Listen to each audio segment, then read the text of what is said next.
हर step पर, हर परीक्षा पर, हर जगह पर उसकी चिंता करके, उसको अपने साथ में लेकर के, उसकी चिंता को अपने सिर पर लेकर के आगे बढ़ना, ये पहले के पिता और दादा नहीं किया करते थे, जो आज के पिताओं में दिखाई देता है। क्या सुन रहे हो? मंगलकारी आवाज आ रही है? हाँ, इंद्र लोग भी आपकी भक्ति से प्रसन्न हो रहे हैं, क्योंकि भक्ति का भी प्रभाव दूर दूर तक जाता है। और ये प्रभाव न केवल दिल्ली एनसीआर तक, बल्कि पूरे भारत में नहीं, विश्व तक ये प्रभाव जा रहा है कि यहाँ अष्टानी का महापर्व का बहुत बड़ा आयोजन हो रहा है। सुन रहे हो? प्रभाव किसका?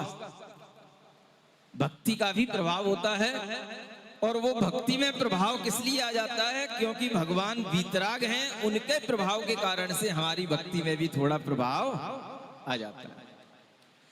ऐसे ही इस प्रभाव को समझने के लिए आचार्य कहते हैं, आपको ये अपनी मानसिकता में समझना चाहिए। आजकल हम ये देखते हैं, आज हर पिता अपने बेटे की जरूरत से ज्यादा चिंता करता है। मैं समझता हूं कि वो बेटा अगर किसी भी तरह से अयोग्य बनता है तो उसका सबसे बड़ा कारण आपका ये राग। सुनाई पड़ेगा कि नहीं? अब पढ़ रहा? क्या बोल रहा हूं? हाँ, पहले के पिता बेटे की चिंता इतनी नहीं करते थे। ठीक है, बेटा पढ़ रहा है कि नहीं, सुविधाओं में कोई कमी तो नहीं, परवरिश में कोई कमी तो नहीं, इतना देखते थे।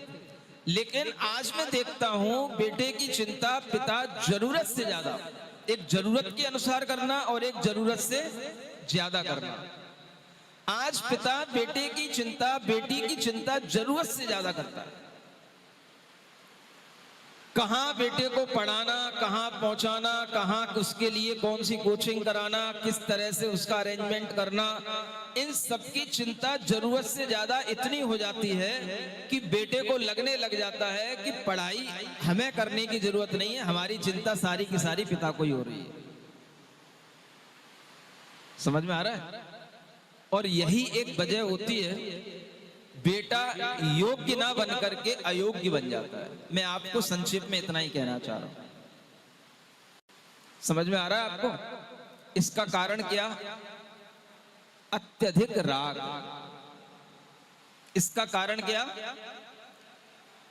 पहले के पिता भी अपने पुत्रों के साथ राग रखते थे, लेकिन अत्यधिक नहीं।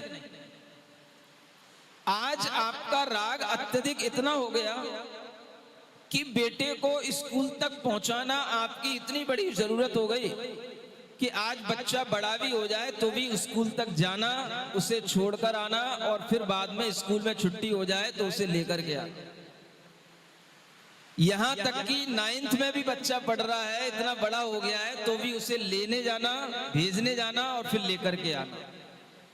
ये चिंताएं बताती हैं कि हमें बेटों के प्रति परवरिश करने का जो तरीका पहले जो हमारे दादा और पिता का होता था, उससे कहीं हम गलत कर रहे हैं। हमारे पिताओं ने कभी इतनी चिंता नहीं की। तुम देख लेना, स्कूल भले ही आधा किलोमीटर भी दूर होता था, जब छोटे हो गए, चौथी में, तीसरी में, तब एक बार छोड़ आए होंगे, और फिर जब से तुमने रास्ता देख लिया होगा, तब से किसी ने चिंता नहीं की कि बेटा कब स्कूल से पहुंच गया, कब स्कूल से लौट करके आ रहा है। लेकिन बेटा भी इतना योग्य होता था कि स्कूल पहुंच भी जाता था और स्कूल से समय पर लौट करके भी घर पर आ जाता था।